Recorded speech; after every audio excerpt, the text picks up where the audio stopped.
Kwa majina naitwa Norbert Joseph, ni mhandisi wa uchimbaji migodi kwa kampuni ya Lindi Jumbo, lakini pia ndio msimamizi mkuu wa shughuli za uchimbaji katika eneo hili.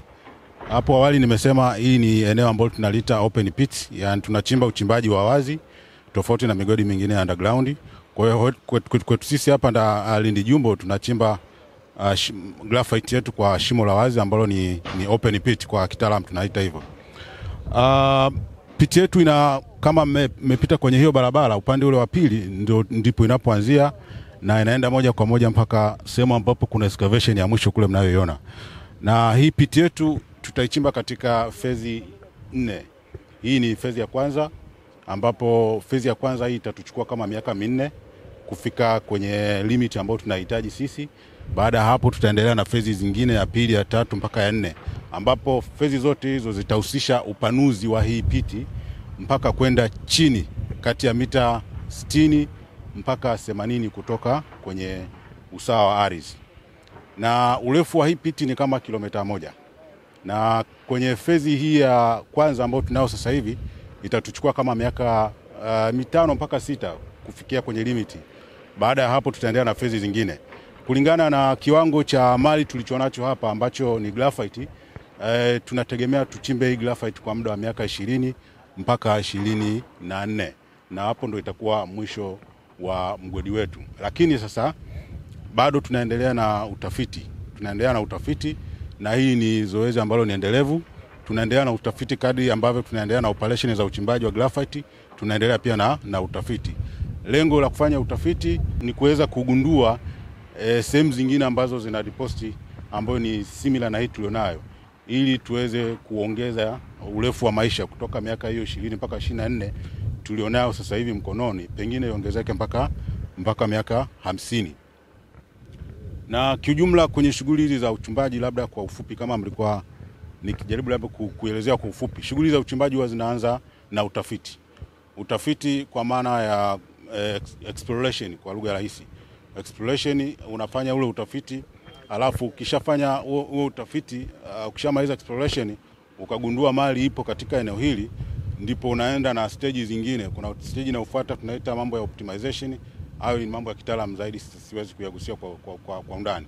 Lakini tunafanya utafiti, baada ya hapo tunafanya optimization kwa maana ya kuangalia possibility ya kuwepo, kwa hiyo ya possibility ya hiyo mali ulioifanyia utafiti kama ina faida au haina faida.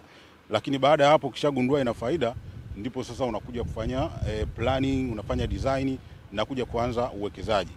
Kwa hiyo ukishaanza uwekezaji ukamaliza, ndio unaanza ujenzi. Ukishafanya ujenzi ukamaliza, unakuja sasa kwenye hatua nyingine ambayo ni ya uzalishaji. Kwa hiyo hizo hatua zote tumeshazipita. Sasa hivi tuko kwenye hatua ya uzalishaji, ambapo tumeanza uzalishaji mwezi wa 5 mwaka jana, mwaka 2024, na sasa hivi tunaendelea nao. Bado tunasuasua kwa sababu tuko kwenye commissioning stage. Kuna vitu vingi sana bado vinahitaji kufanywa modification kwenye eneo letu la uchenjuaji ambao ni process plant, na pengine vitakapokuwa vimekamilika, basi hatua hiyo ya commissioning itakuwa imekamilika na tutaanza kuzalisha kwa kiwango ambacho tumekiplani.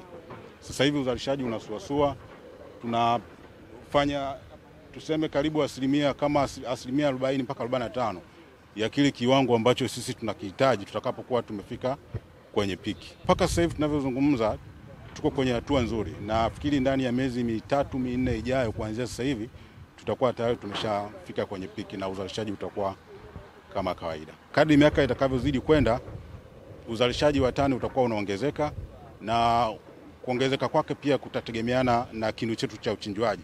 Tutakapokuwa tumemaliza hiyo commissioning phase ambayo itatupelekea uzalishaji upande mpaka kwenye kiwango ambacho tunakihitaji, maana hata huku pia napo tutaongeza uzalishaji. Kwa sasa hivi tunasuasua, tunachimba kidogo kidogo kwa sababu tumeshachimba cha kutosha pale process plant. Hauna sababu ya kuweza kuendelea kufanya uchimbaji mkubwa wakati tayari una mzigo wa kutosha ambao unaweza ukaendelea kuprocess taratibu. Kama nilivyosema hapo awali katika hizo process kwamba ukishafanya utafiti, ukamaliza utafiti, utakuja kufanya design. Design ndio itakayo kuguide wewe kwamba uchimbe mpaka urefu kiasi gani kutoka kwenye usawa wa ardhi. Kuna process nyingi sana hapo ambazo kuzielezea kidogo itachukua ni muda, na pengine labda tungekaa sehemu tukaelezana kwa urefu. Lakini kimsingi ni kwamba tunapoanza uchimbaji katika eneo hili, tumeshafanya utafiti, tumemaliza, tumejua kwamba hapa chini kuna mali, na lazima ujue pia kuna mali kiasi gani, kwa sababu uweze ukachimba ile mali iliyoko pale ndio inayokupa wewe potential ya kusema kwamba uchimbe au usichimbe kulingana na price ulionayo kwa wakati huo. Kwa hiyo hivyo vyote vilishafanyika, na tunapoanza uchimbaji wa awali huwa tunaanza na uchimbaji wa free dig. Free dig ni uchimbaji ambao tunachimba bila kufanya ulipuaji, kwa sababu eneo la juu tunajua huwa ni eneo ambalo ni soft, ni eneo ambalo ni laini. Kwa hiyo tunaanza uchimbaji kwa kutumia mashine zetu kama unavyoviona ile pale excavator. Tunachimba bila kufanya ulipuaji mpaka usawa fulani, labda mita 2-3 kulingana na nature ground utakaoikuta hapo. Kwa hiyo lengo la kuchimba hivyo ni kuchimba kuondoa ule udongo wa juu. Unaanza na ule udongo wa juu, unautoa, unaupeleka sehemu yake, kwa sababu ule udongo mwisho wa siku pia ukishamaliza shughuli za uchimbaji lazima uje uitumie kwenye rehabilitation au kwenye kurudisha mazingira kadi ya sawa na ambavyo uliyakuta au kukaribiana na ambavyo uliyakuta. Kwa hiyo tunaanza na ule udongo, tunauchimba, tunahifadhi sehemu. Baada hapo tunaanza kuchimba sasa ile graphite mpaka tutakapoanza kukutana na mwamba mgumu. Tukishakutana na mwamba mgumu kiasi kwamba hatuwezi kuchimba tena kwa kutumia mashine tu bila ulipuaji, tukishaanza kukutana na mwamba mgumu ndio tunaanza sasa shughuli za uchorongaji. Tunachoronga, tunaweka baruti, alafu tunalipua. Tukishalipua, baada ya hapo mashine zinakuja kuchota vifusi na kuvipeleka sehemu panapotakiwa. Na hapa graphite tunayochimba ipo tuna categorize katika grade tofauti. Kuna kulingana na percent. Kuna graphite ambayo ina kiwango cha chini ambayo tunasema ni low grade O. Tuna graphite ambayo ina kiwango cha kati ambayo tunaita ni medium grade O, lakini tuna graphite pia kiwango cha juu.